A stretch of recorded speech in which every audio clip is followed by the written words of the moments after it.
So while the air cleaner is soaking in the liquid cleaner from the K&N recharger kit, they call it, we're going to drain the primary in this beast today. Yesterday I finished up with changing the oil filter and the transmission fluid. Those have been topped off. Now the transmission fluid you check with the bike standing up like this, but the bike has to be on the side stand to check the engine oil. Of course it needs to be ran first. I was able to put the crash bars back on, the exhaust pipes. So this sign was made up as kind of a joke, the Wyatt Willie HD shop. Now Willie is the expert I was talking about during the series here. He lives in Germany, has his own Harley shop, and we made that as kind of a joke. I was supposed to go live in Germany when I retired and work for him, but he's retired. So while his shop is still open, he just does his own hobbies, basically. So I bring that up because I was going to take this primary cover completely off and inspect everything, and he said with 24,000 miles on the bike, there's just no need for it.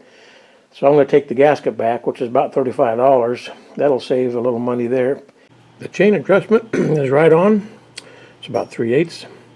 I mean, there is no adjustment for me. It was already there. We're looking down into the primary case now with the new oil.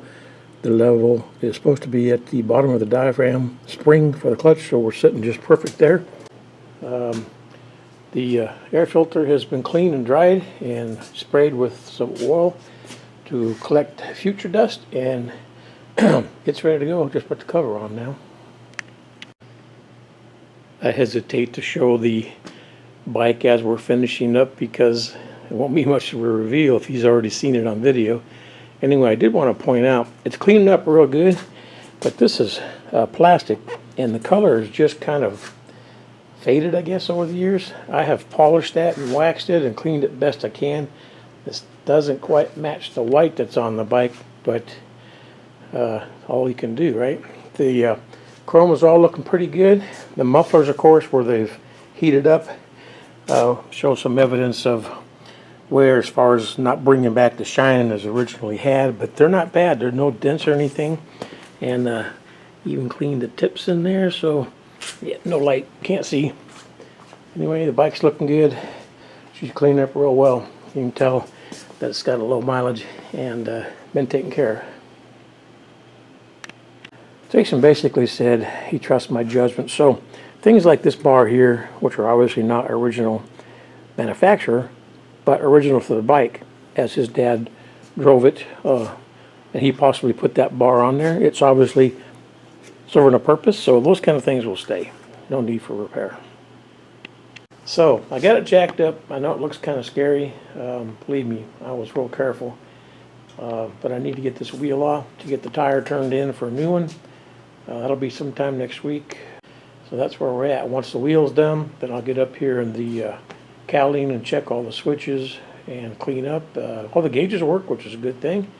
One speaker is out. I'll ask him if he wants me to deal with that or not, but we're moving right along here. Caliper has been removed from the right side.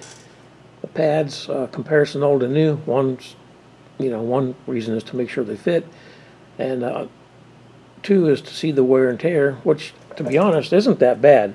But since we have new pads on the back of the bike, we're going to put new pads in the front. Here's kind of a simple tool. It's not expensive, and it checks the moisture content in the brake fluid. On this model, you just turn on the end cap here to get your green light for the battery, and you just put it in the fluid, and any other lights flash or come on up here on this scale, then you know there's moisture in the fluid. This one is perfectly okay. We, of course, didn't know that, so it's been changed recently, but we got new fluid. It's cheap insurance. That'll get installed. I got the tire wheel assembly out. I could not clear the fender. I really don't want to jack this bike up any higher, so I took off this side of my clamping cable here so I can hopefully get the wheel out this way, which is, yeah, I think a lot safer than trying to jack that thing up any higher than it is already. I see evidence of some fairly new grease in there, so if those have been replaced, we're going to get lucky again and not have to replace the bearings. They're about $32 a piece. Of course, you got two of them plus the cost of the seals. The rear wheel didn't need bearings, so hopefully we'll be okay. On these FLHTs, you have an air chuck here because the front forks are filled with air and oil. The air is what they call anti-dive. So if you don't have this little thing here, which I've had for years, kind of a pack rat, but boy, you sort of come across things. I thought, what am I going to do with an extended valve stem like that? Cover, but it's got a valve on the end so you can get air into it now. It's only 10 psi. I don't really have the best of gauges for that, but I'm going to put it in an estimated 10 psi, mostly so I can come back and check it tomorrow, see if it's holding air. Was I just annoyed? So, in keeping with detailing, details are important, right? Got a fogged up lamp here, got a hole in the back now. Took out the lamp, so I'm going to see if I can't clean this from the inside and make it look a little newer. There's the after cleaning of the glass and the reflective backing material. Inside I just put a paper towel on there with window cleaner and put some pressure on it by stuffing it with more paper towels to get some cleaning action go there, but it looks much better now. I just noticed this is, anybody that knows what that means, it's just a sweater that was given to me. I have no affiliation. I've got the bike lowered now to the floor, and that's because I need to gain access to the front fairing. I've already taken the windshield off. I'm going to take off the spot lamps. I've already got them loose. I'm just going to rotate forward down out of the way until I can get to the plugs for the lights. They're behind the fairing. So I'll continue on and bring you back. I've taken the front half of the fairing apart to gain access to the wiring. Just wanted to make sure there wasn't any rodent damage, and the fairing comes off fairly easy. I also wanted to see if I could fix that left speaker and the one that's on our right. The left speaker works now. This wire here is real loose. Wiggle it around, it works. So I'm going to crimp that down, get a better connection. You'll have a good speaker. It's kind of a neat find here. I noticed the Harley Davidson logo is upside down. Probably didn't know that these are interchangeable. So I'm going to switch sides so the logos are right side up.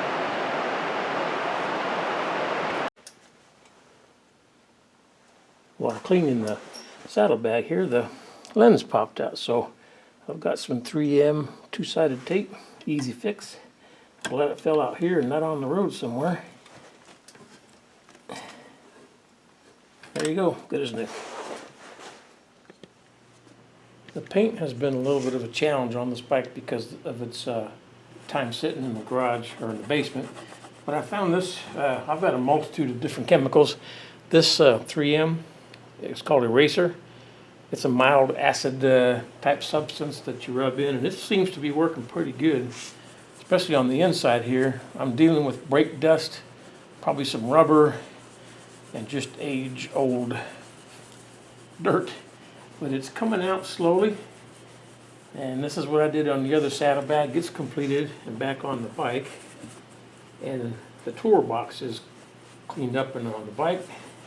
So I'll keep working here and see how it comes out. I'm hoping that angle will give you the before and after. There's a line about right here where I got to shine everything back except for this spot right here. I don't want to go any deeper because I'm afraid of burn through, even though this is probably gel coated on the fiberglass. But this is not coming out, so I'm just going to leave that. Don't want to make it worse. Then I'll finish the rest of the saddlebag. Sunday, July 9th, I think. We're draining the fuel tank because this pet cock has frozen up again. My expert Harley guy, Willie, is probably right. But I'm going to try soaking this in some Marvel Mist Oil, see if I can't get those seals to free up, get them lubricated. So that'll be next. We got to take this back off.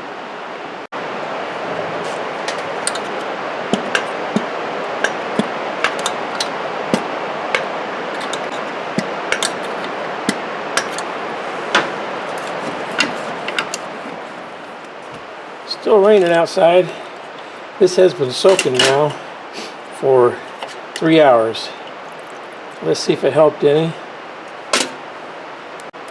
All right, yes.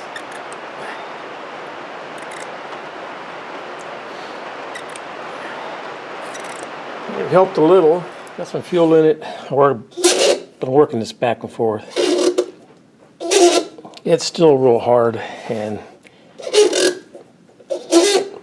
yeah, it's just too hard. It's not going to get any better, so we're going to have to get a new one. So there's two different styles that they have. Harleys use anything after 1975 use 22 millimeter. So this Pendle, I think it's 6311. There's an AC for aluminum and a CH for chrome. The aluminum is actually cheaper and it's polished just like this, so I'm going to get that one. It has the correct inlet, the 5/16 barb, and we'll get that fixed. That's just not right. January 12th, it's a Wednesday. Wheel is now cleaned up, it's dry. I'm still going to polish the aluminum, but we'll get that installed first so I can rotate it. New brake pads to install, and then bleed the front brake system with new fluid.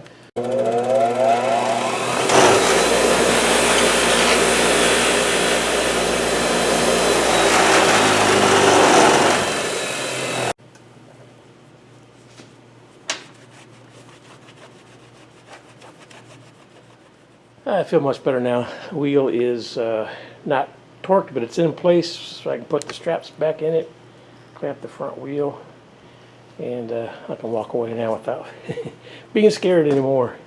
Glad that's done.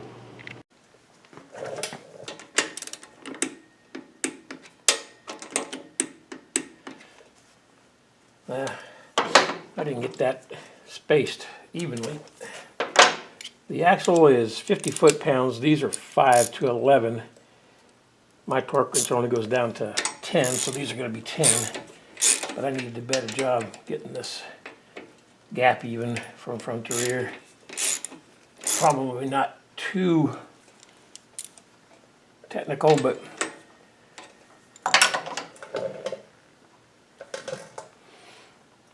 if you can pick that up or not. One trick I learned working on helicopters is to take your fingers and squeeze into the gaps, and then you can look at your fingers and estimate the gap.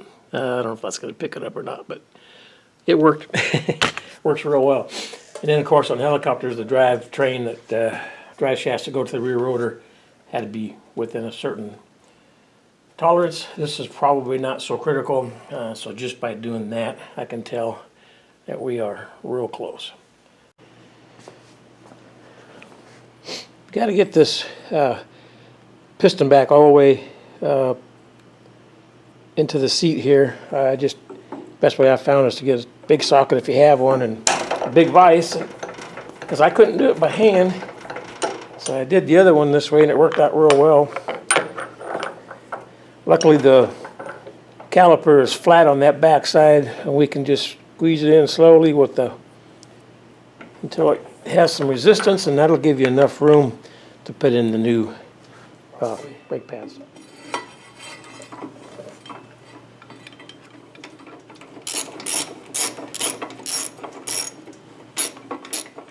These are 25 to 30 foot-pounds is the torque.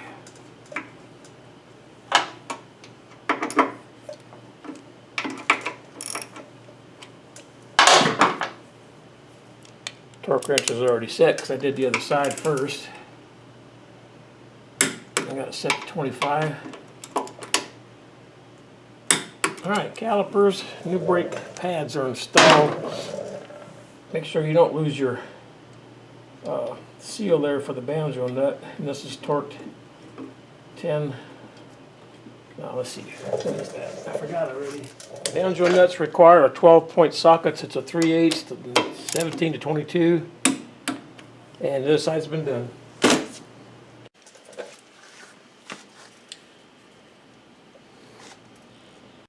Well, Jason had to spend a little extra money for the new Petcock here, but oh my gosh, that thing is an absolute joy to use now. All right, there is a quick disconnect, so now you can take the tour box off without having to cut the wires again. I think that looks nice and neat in there. You got your running lights and brake lights, so that's neat. Boy, if no one sees you with those lights, no one will. That's pretty cool. I've got you zoomed in here to show you an issue. This is the seat tie-down screw here. I got this tour pack all the way back, and this is the way the bike came to me, but that screw is really hard to get in there straight without damaging the paint. So I got an idea for that.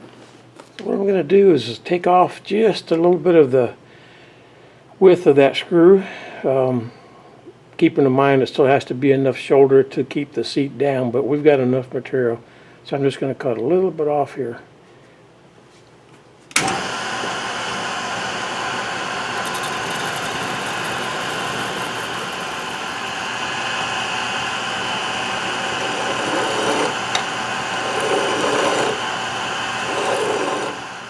Alright, that did it. Just enough.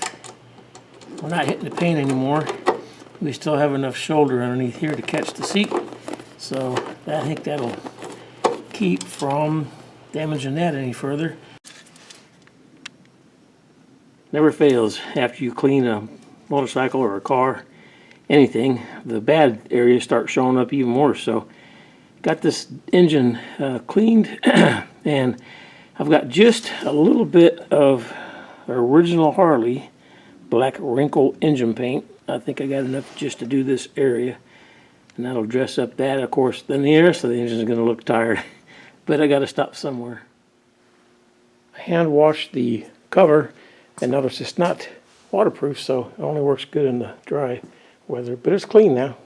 I'll put that in the tour pack.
So there it is, Jason, friends and family, and to my subscribers. It was a fun project. This bike is in really good shape. It made the job real easy.